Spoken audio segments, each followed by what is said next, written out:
ನಮಸ್ಕಾರ, ಶುಭ ಸಂಜೆ ಪ್ರೀತಿಯ ವೀಕ್ಷಕರೆಲ್ಲರಿಗೂ ಸಂಕಲ್ಪ ಸುದ್ದಿ ಕಾರ್ಯಕ್ರಮಕ್ಕೆ ಆತ್ಮೀಯ ಪ್ರೀತಿಯ ಸ್ವಾಗತ ಹೇಳ್ತಾ ಇರೋದು ನಾನು ಅನುಷಾ. ಫಸ್ಟ್ ಟೈಮ್ ಚಾನಲ್ ವೀಕ್ಷಿಸ್ತಾ ಇದ್ದೀರಾ ಅಂದರೆ ಈಗಲೇ ನಮ್ಮ ಚಾನಲ್ನ ಸಬ್ಸ್ಕ್ರೈಬ್ ಮಾಡಿ, ನಮ್ಮ ವಿಡಿಯೋಸ್ನ ಲೈಕ್ ಮಾಡಿ. ಎಂದಿನಂತೆ ಕಾರ್ಯಕ್ರಮದಲ್ಲಿ ನಮ್ಮ ಜೊತೆಲಿದ್ದಾರೆ ಸ್ಪಿರಿಚುವಲ್ ಗುರು ಡಾಕ್ಟರ್ ವಿಷ್ಣುದತ್ತ ಗುರುಜಿಯವರು. ಬನ್ನಿ ಗುರುಗಳನ್ನ ಕಾರ್ಯಕ್ರಮಕ್ಕೆ ಬರಮಾಡ್ಕೊಳ್ಳೋಣ. ನಮಸ್ತೆ ಗುರುಗಳೇ, ಕಾರ್ಯಕ್ರಮಕ್ಕೆ ಆತ್ಮೀಯ ಸ್ವಾಗತ. ಇಂಟ್ರೆಸ್ಟಿಂಗ್ ವಿಚಾರವನ್ನ ತಿಳಿಸ್ಕೊಡ್ತಾ ಬಂದಿದ್ದೀರಾ. ಯಾವ ಸಮಯದಲ್ಲಿ ಹುಟ್ಟಿರೋರ ಸ್ವಭಾವ ಹೇಗಿರುತ್ತೆ, ಏನೆಲ್ಲ ಮಾಡ್ಕೊಂಡ್ರೆ ಲೈಫಲ್ಲಿ ಇಂಪ್ರೂವ್ಮೆಂಟ್ಸ್ ಕಾಣಬಹುದು ಅಂತ.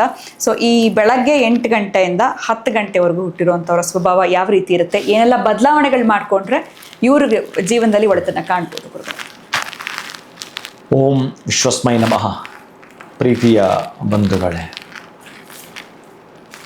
ಟೈಮಿಂಗ್ಸ್ ಹೇಳಿಮ್ಮ. ಬೆಳಗ್ಗೆ 8ರಿಂದ 10. 8ಕ್ಕೆ ಮುಗಿದಿದೆ. 8ರಿಂದ 10 ಕೂಡ 1 ತಾಸು ಸಾತ್ವಿಕ ಸಮಯ ಇದೆ ಇದರಲ್ಲಿ. ಇನ್ನು 1 ತಾಸು ರಜೋ ಸಮಯ ಇದೆ ಇದರಲ್ಲಿ. ಇವರು ಸ್ವಲ್ಪ ಶಾಂತ ಸ್ವಭಾವದವರು. ಹೌದು, ಕೋಪಿಷ್ಠರು ಹೌದು. ಇವರು ದಾರ್ಶನಿಕರು.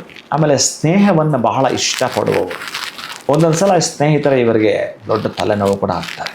ಈ ಸಮಯದಲ್ಲಿ ಹುಟ್ಟಿರ್ತಕ್ಕಂಥವರು ತುಂಬ ಅದ್ಭುತ ದಾರ್ಶನಿಕ. ಆಮೇಲೆ ಪ್ರವಾಸವನ್ನು ಇಷ್ಟಪಡೋರು. ಈ ಸಮಯದಲ್ಲಿ ಹುಟ್ಟಿರೋರು ಬಹಳ ಇಷ್ಟಪಡ್ತಾರೆ ಪ್ರವಾಸವನ್ನು. ಆ ಪ್ರವಾಸದಲ್ಲಿ ಕೂಡ ಏನೋ ಒಂದು ಪ್ರಗತಿಯನ್ನು ಕಂಡುಕೊಂಡಿರ್ತಾರೆ. ಏನೋ ಒಂದು ಆಲೋಚನೆ ಬರುತ್ತೆ, ವಿಭಿನ್ನವಾಗಿರ್ತಕ್ಕಂಥ ಆಲೋಚನೆ ಇವರಿಗೆ ಎಲ್ಲಿ ಬರುತ್ತೆ ಅಂದರೆ ಪ್ರವಾಸದಲ್ಲಿ ಬಂದುಬಿಡುತ್ತೆ. ಅದನ್ನೇ ಬಂದು ಮನೆಯಲ್ಲಿ ಪ್ಲ್ಯಾನ್ ಮಾಡ್ತಾರೆ. ಮನೇಲಿದ್ದಾಗ 1 ವರ್ಷ ಆದರೂ ಬರಲಿಲ್ಲ, ಎಲ್ಲೋ ಆಚೆ ಹೋದರು, ಯಾವುದೋ ಗಿಡ ಮರ ಅಥವಾ ಸಹಜವಾಗಿ ಯಾವುದೋ ಸನ್ನಿವೇಶ ನೋಡಿದ್ರು, ಅಲ್ಲಿಂದ ಆಚೆಗೆ ಇವರೊಬ್ಬ ದಾರ್ಶನಿಕನಾಗಿ ಆಗ್ಬಿಟ್ರು. ಪ್ರವಾಸದಲ್ಲಿ ಇವರು ಕೈಗೊಂಡದ್ದು ನಾನು ಬಹುಶಃ ಅಲ್ಲಿಗೆ ಹೋಗಿದ್ದು ನನಗೆ ಬಹಳ ಪ್ಲಸ್ ಅಂತ ಅಂದ್ಕೊಂಡು ಖುಷಿಯಾಗಿ ಮುಂದುವರಿತಾರೆ. ಅಂತಹ ಸ್ನೇಹಪರ ಕಾಳಜಿಯನ್ನು ವಹಿಸ್ತಕ್ಕಂತಹ ಮನಸ್ತತ್ವದವರು ಇವರು. ಆದರೆ ಇವರು ಏನು ಅಂತಂದರೆ, ಈ ಸಮಯದಲ್ಲಿ ಹುಟ್ಟಿರೋರು ಒಂದೊಂದು ಸಲ ಸಾಲಕ್ಕೂ ಕೂಡ ಸಿಲುಕೊಳ್ಳೋ ಸ್ವಭಾವ. ಮತ್ತೊಂದು ದೊಡ್ಡದು ಮಾಡಬೇಕಲ್ಲ, ಇನ್ನೊಂದೇನೋ ಮಾಡಬೇಕಲ್ಲ ಅಂತ ಹೋಗಿ ಸಿಲುಕೊಂಡ್ಬಿಟ್ಟಿರ್ತಾರೆ. ಇವರಿಗೆ ಒಳ್ಳೆ ನಾಲೆಡ್ಜ್ ಇರುತ್ತೆ, ಅದನ್ನು ಮತ್ತು ಪ್ಲ್ಯಾನ್ ಮಾಡೋವಂಥದ್ದು. ಒಳಗಡೆ ಅದನ್ನು ಕ್ರಿಯೇಟಿವ್ ಮಾಡಿದ್ರೆ ಅಷ್ಟು ಅದ್ಭುತ ಕ್ರಿಯೇಟ್ ಮಾಡ್ತಾರೆ. ಇವರೊಳಗಡೆ ಒಬ್ಬ ಡೈರೆಕ್ಟರ್ ಇರ್ತಾನೆ. ಅಂತಹ ಡೈರೆಕ್ಟರ್ ಗುಣಗಳು ಇವರಿಗೆ ಇರುತ್ತವೆ.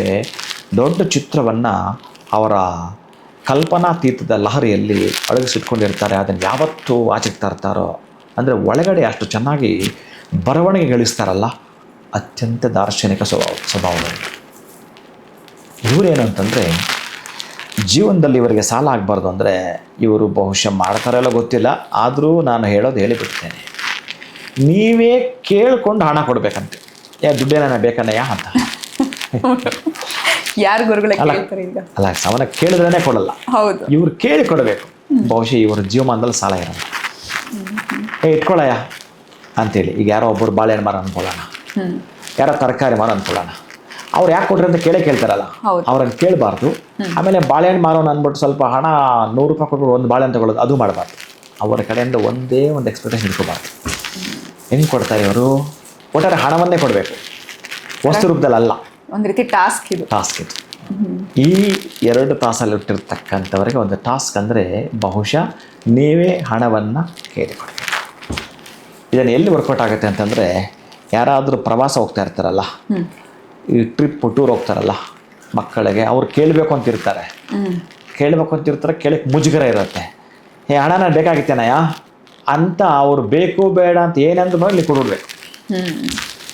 ಅಥವಾ ತಿಂಗಳಿಗೆ 1 ಬಾರಿ ನೀವು ಹುಟ್ಟಿರ್ತಕ್ಕ ದಿನಾಂಕದಂದು ಈ ಟೈಮಲ್ಲಿ ನಿಮ್ಮ ಶಕ್ತ್ಯಾನುಸಾರ ಹಣವನ್ನು ನಿಮ್ಮ ಇಷ್ಟ ದೇವರ ಹುಂಡಿಗೆ ಹಾಕೋದು, ಅಥವಾ ನಿಮ್ಮ ಇಷ್ಟವಾಗಿರುವ ಕಾರ್ಯಕ್ರಮಕ್ಕೆ ಬಳಸೋ, ಅಥವಾ ದೀನ ದಲಿತರಿಗೆ ಸೇವಾ ರೂಪದಲ್ಲಿ ಕೊಡುವಂಥದ್ದು. ಆಮೇಲೆ ಕೊಟ್ಟಿದ್ದೀನಿ ಅಂತ ಎಲ್ಲೂ ಅನ್ಕೊಳ್ಳಾಗಿಲ್ಲ. ನೀವು ಆ ಪದ ಕೂಡ ಬಳಸೋಂಗಿಲ್ಲ. ಯಾಕಂದರೆ ನಿಮ್ಮದು ಟ್ಯಾಕ್ಸ್, ಅದು ಹಿಂದಿನ ಜನ್ಮ ಟ್ಯಾಕ್ಸ್, ಅದು ಪೇಯ್ಡ್ ಆಯಿತು ಅಂತಂದರೆ, ಅದು ಕ್ಲಿಯರ್ ಆಯಿತು ಅಂತಂದರೆ ನೀವು ಸಾಲಕ್ಕೆ ಸಿಲುಕೊಳ್ಳಲ್ಲ.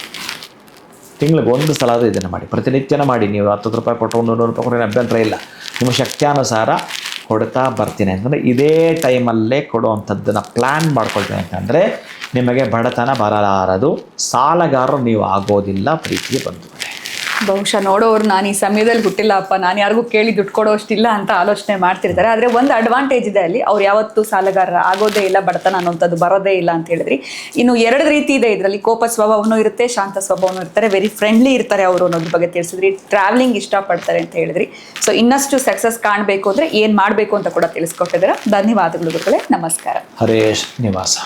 ಇನ್ನು ಜೂನ್ 2ನೇ ತಾರೀಕು ಗುರು ಬದಲಾವಣೆಯ ಪ್ರಯುಕ್ತ ವಿಶೇಷವಾಗಿರುವಂತಹ ಹೋಮ ಪೂಜೆ ಹವನದ ಕಾರ್ಯಕ್ರಮ ನಡೀತಾ ಇದೆ. ಪ್ರತಿಯೊಬ್ಬರು ಕೂಡ ನೇರವಾಗಿ ಬಂದು ಇದರಲ್ಲಿ ಪಾಲ್ಗೊಳ್ಬೋದು.